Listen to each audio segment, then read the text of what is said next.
नमस्कार दोस्तों, 4 मई 1649 को छत्रसाल बुंदेला का जन्म हुआ, जो कि आगे चलकर बुंदेलखंड के महाराजा बने।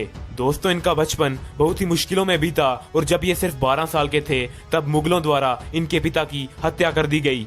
दोस्तों, ये बहुत ही कम आयु में राजा जयसिंह की सेना में भर्ती हो गए, लेकिन जयसिंह मुगलों के लिए काम करता था और इन चीजों को देखकर छत्रसाल बुंदेला ने जयसिंह की सेना छोड़ दी और सीधा छत्रपति शिवाजी महाराज के पास चले गए।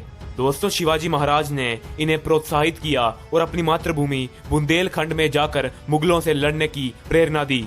दोस्तों, छत्रसाल बुंदेलखंड आ गए, लेकिन इनके पास सिर्फ 5 घुड़सवार और 25 सैनिकों की सेना थी। लेकिन दोस्तों, छत्रसाल बुंदेला ने हार नहीं मानी। दोस्तों, धीरे धीरे करके इन्होंने बुंदेलखंड के हर क्षेत्र और किले से मुगलों को हरा दिया और पूरे बुंदेलखंड को स्वतंत्र कर दिया और वहाँ के महाराजा बने।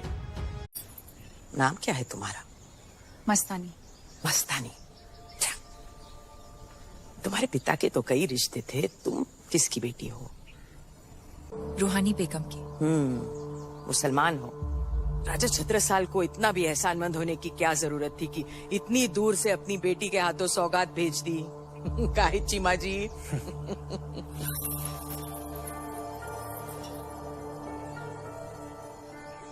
ये कटार तो राव की है। जी, उन्होंने ही दी थी और बुंदेलखंड में लड़कियों का ब्याह कटार से भी होता है। होता होगा, राजपूत और मुगलों में ऐसा होता होगा, लेकिन हमारे यहाँ पेशवाई में ऐसे राजनीतिक रिश्तों को नहीं मानते। पर हमारा ब्याह तो हो चुका है। चिमा जी, इनका पूना से बाहर रहने का बंदोबस्त किया जाए और बुंदेलखंड वापस जाने से पहले मिल के जाना। राधे कृष्णा, राधे कृष्णा, राधे कृष्णा। காஷி நீயும் என்றும் எனக்கு மஸ்தானியைப் போலவே பிரியமானவள். கிருஷ்ணரும் இதே பதில்தான் சொன்னாராம். என்றும் உங்கள் இருவரையும் நான் ஒப்பிட்டு பார்த்ததே இல்லை. விடுங்கள், எங்கள் இருவரையும் ஒப்பிட்டு பார்க்கவும் முடியாது. ஏனென்றால் நான் உங்களுடன் ராசலீலை செய்யவில்லையே. உனக்கு என்னிடம் மஸ்தானியை பற்றி குறை கூற வேண்டும் என்று தோன்றுகிறதா? மற்றவர்களை பற்றி எதற்கு குறை கூற வேண்டும்? நமது காயமே நமக்கு அதிக வேதனை தரும். எனக்கு ஒரே ஒரு வேதனை தான் ஸ்ரீமத். நீங்கள் என் உயிரை கேட்டிருந்தாலும் கூட நான் மகிழ்ச்சியுடன் கொடுத்திருப்பேன். ஆனால் நீங்கள் என் கௌரவத்தையே பறித்துக் கொண்டீர்கள்.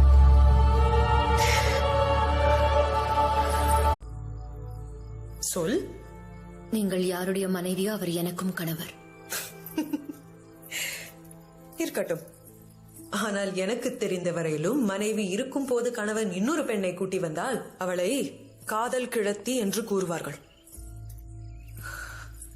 இந்த காதல் கிழத்தி என்பது புரியாத வார்த்தை. இதை வழக்கமாக எப்படி கூறுவார்கள்? அது சக்களத்தி.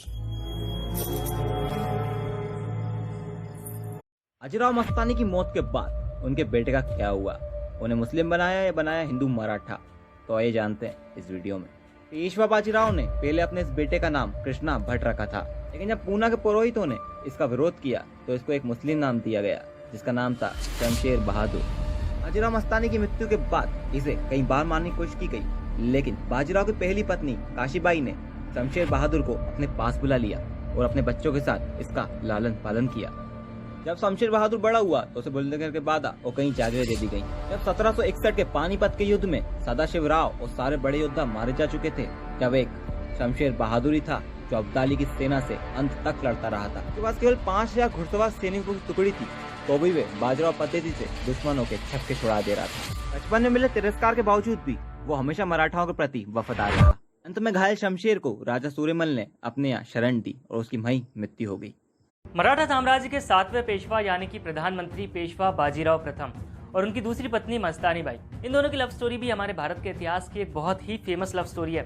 इन दोनों की लव स्टोरी पर एक मूवी भी बनी थी जिसका नाम था बाजीराव मस्तानी। इस मूवी के आखिर में दिखाते हैं कि ये दोनों एक दूसरे से इतना प्यार करते हैं कि एक दूसरे से अलग होने के बावजूद भी इन दोनों की मृत्यु एक साथ ही होती है, जो कि एकदम सच्ची बात है। इन दोनों का देहांत 28 अप्रैल 1740 को एक ही दिन एक साथ हुआ था। पेशवा बाजीराव का देहांत मध्य प्रदेश के खरगोन में एक सैन्य अभियान के दौरान तबियत बिगड़ने की वजह से हुआ था और मस्तानी बाई का देहांत पुणे महाराष्ट्र में बाजीराव के वियोग की वजह से हुआ था। हालांकि कुछ लोग ये भी कहते हैं कि मस्तानी बाई ने अपने पति के देहांत की खबर सुनकर खुद को सती कर लिया था। भारत का इतिहास लगातार जानने के लिए हमारे चैनल को सब्सक्राइब करें, इस वीडियो को लाइक करें, शेयर करें और इस पर कमेंट भी जरूर कर दें।